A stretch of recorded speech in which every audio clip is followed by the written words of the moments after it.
Thanks for watching. Don't forget to like, comment, share and subscribe to Mufti Tariq Masood, famous scholar. پھر اللہ نے اس کے بعد نوح علیہ السلام کی قوم میں نا قوم عاد کو پیدا کیا. وہی چلتے چلتے آگے وہ بگڑ گئے, انہوں نے وہی بتوں کی عبادت شروع کر دی, بزرگوں کی کو مورتیاں بنا کے. شرک جس قوم میں بھی آیا ہے نا, آیا بزرگوں کے راستے سے ہی ہے. عقیدت میں غلو, سمجھ رہے ہیں نا, کسی بزرگ کے ہاتھ پاؤں چومتے چومتے اس کو اپنا پہلے باپ بنا لو, اس کے بعد اس کو معبود بنا لو. او بھائی بزرگ انسان ہوتا ہے, میں مانتا ہوں بزرگ لیس ہونا یہ عزت دار لوگوں کا کام نہیں ہوتا. بعض فرقے ایسے ان میں کوئی بزرگ بچا ہی نہیں ہے نا, ٹھیک ہے نا, سارے بزرگوں میں کیڑے نکال نکال کے بزرگ لیس کر دیا انہوں نے, وہ بھی غلط ہیں. لیکن بزرگوں کی عقیدت میں اتنا اندھا ہو جانا کہ ان کی ہر بات کو پتھر کی لکیر سمجھنا, یہ سمجھنا کہ ان کو ہمارے حالات کا علم ہے, وہ پھونکے لگا لگا کے تمہیں الو بنا رہے ہیں اور تم سمجھتے ہو کہ جناب یہ پتہ نہیں کتنے پہنچے ہوئے ہیں, نہ نماز ہے, نہ داڑھی ہے, نہ اور کچھ ہے. تو وہ عقیدت میں انسان غلو کا شکار ہوتا ہے. پھر ان کی مرنے کے بعد ان کی تصویریں لگاتے ہیں. یہ جو دکانوں میں بزرگوں کی تصویریں لوگوں نے برکت کے لیے لگائی ہوتی ہیں تو بہت خطرناک جرم ہے یہ. میں دیکھتا ہوں پیروں کی فقیروں کی تصویریں دکان میں لگائی ہوتی ہیں خیر و برکت کے لیے. تصویر تو حرام ہے بھائی, اسلام میں شرک کا ذریعہ ہے, اس لیے اس کو اسلام نے ختم کر دیا. خیر پھر قوم عاد آئی نوح علیہ السلام کی اولاد میں. قوم عاد میں اللہ نے حضرت ہود علیہ السلام کو بھیجا. پھر حضرت, یہ تو وقت چونکہ بہت زیادہ ہو گیا, پھر یہ واقعات آگے بھی آئیں گے, وہاں سناؤں گا میں.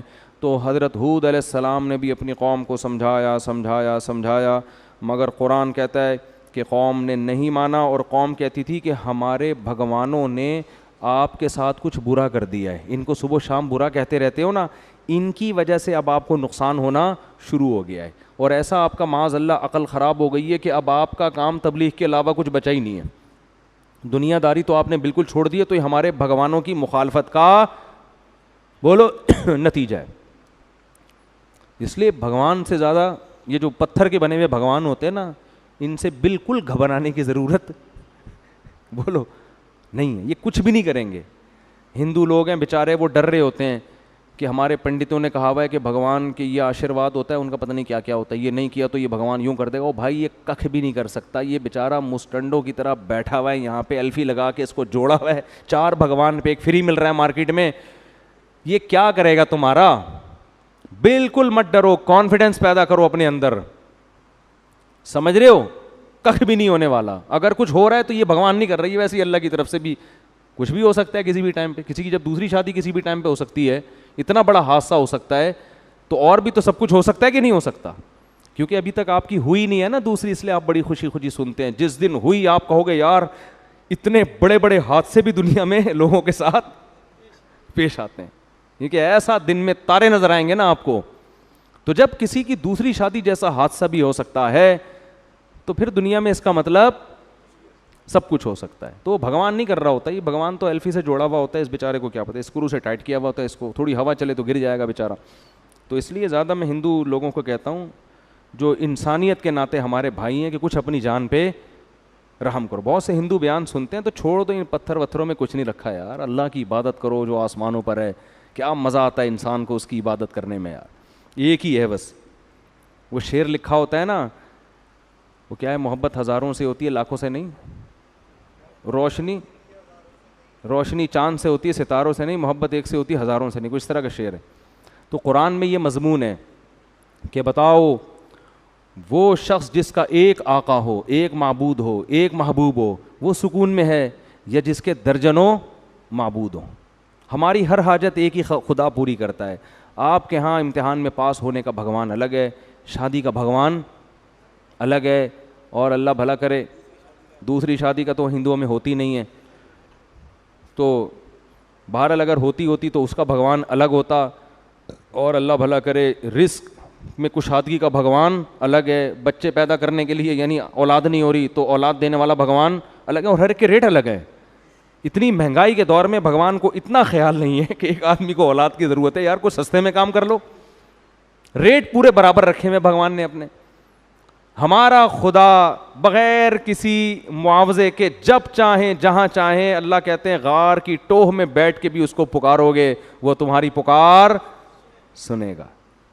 حضرت موسیٰ علیہ السلام کے دور کا ایک واقعہ بیان کیا جاتا ہے نا, اس واقعے کی سند کی مجھے تحقیق نہیں ہے, لیکن اس کا مضمون ٹھیک ہے کہ بارش نہیں ہو رہی تھی, نماز استسقاء پڑھ رہے تھے, تو حضرت موسیٰ نے اللہ سے پوچھا, اللہ یہ بارش کیوں نہیں ہو رہی, ہم دعائیں مانگ رہے ہیں. تو اللہ نے کہا ایک بندہ بیٹھا ہوا ہے جو غیبت کے جرم میں مبتلا ہے, جب تک وہ توبہ نہیں کرے گا بارش نہیں ہوگی. حضرت موسیٰ نے کہتے ہیں تقریر کی, ادھر بارش ہو گئی. اب حیران ہوئے کہ وہ بندہ تو اٹھ کے گیا نہیں ہے اور بارش ہو گئی ہے. تو پتہ یہ چلا کہ اللہ نے بتایا کہ اس نے وہیں بیٹھے بیٹھے توبہ کر لی, وہیں بیٹھے بیٹھے اللہ سے. تو کتنے آرام سے یار, وہیں بیٹھے بیٹھے توبہ کر لو. تو ہمارا رب ہر وقت ہر جگہ سے ہماری بات سنتا ہے. اس کے لیے ہمیں نہ کسی مولانا کو درمیان میں لانے کی ضرورت, نہ کسی بزرگ کو درمیان میں لانے کی ضرورت, کسی کو بھی نہیں. ڈائریکٹ اللہ ہماری پکار سنتا ہے. عیسائیوں نے پادریوں کو درمیان میں ڈالا ہوا ہے کہ آپ سے گناہ ہوا, پادری کو جا کے اطلاع دو آپ, پھر پادری ریٹ بتائے گا آپ کے, وہ بتائے گا. پادری کیوں, میں کیوں پادری کو لفٹ کراؤں بھائی, وہ بھی میری طرح مخلوق ہے اللہ کی, کیا خیال ہے. تو مجھے لوگ فون کرتے ہیں حضرت ہم سے یہ گناہ ہو گیا کیا, میں کہتا ہوں بھائی مجھے کیوں بتا رہے ہو, میں بھی تو آپ کی طرح کا ایک انسان ہوں, اپنا راز دوسرے کے سامنے کیوں فاش کر رہے ہو.